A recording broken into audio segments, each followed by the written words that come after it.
Shalom Bapak Ibu Saudara-saudara yang terkasih di dalam Tuhan. Mari kita baca di dalam Yeremia 34 ayat 18 yang berkata demikian.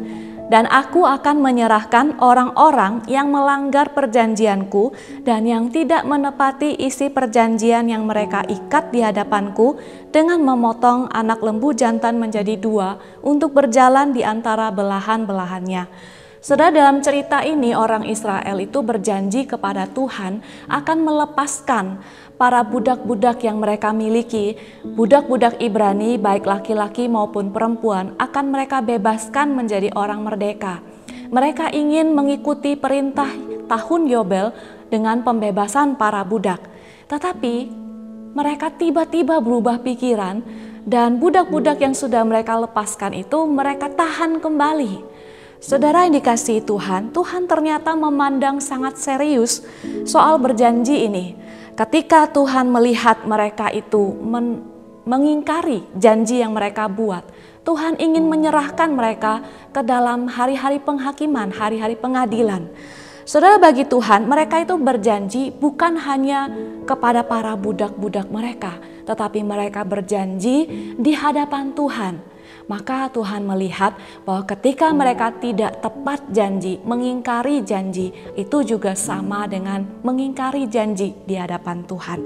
Saudara, bagian ini mengingatkan kita betapa Tuhan tidak senang umatnya itu ingkar janji.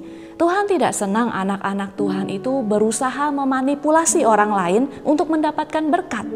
Tuhan tidak senang anak-anak Tuhan itu berusaha merugikan orang lain dengan mengingkari janji yang sudah dibuat. Saudara, Tuhan kita itu juga Tuhan yang tidak senang dengan orang yang berusaha melupakan kata-kata janji yang sudah dibuat.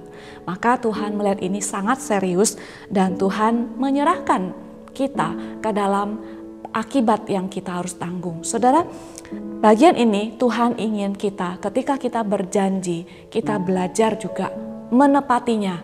Karena berjanji bukan hanya kepada orang, tetapi kita berjanji itu di hadapan Tuhan yang Maha melihat. Mari bersama kita berdoa.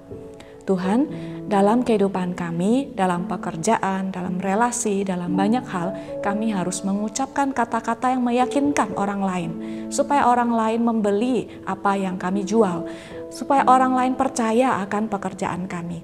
Tapi seringkali kami tidak sadar, kami mengingkari atau kadang-kadang kami berusaha melupakan janji yang sudah kami buat. Ampuni kami Tuhan, tolong kami bahwa Tuhan mengingatkan hari ini kami tidak boleh melupakan janji yang sudah kami buat. Karena Tuhan ingin kami sungguh hidup benar di hadapan Tuhan. Kalau kami berjanji, tolong kami untuk bisa menepatinya. Dalam nama Tuhan Yesus kami berdoa dan kami bersyukur.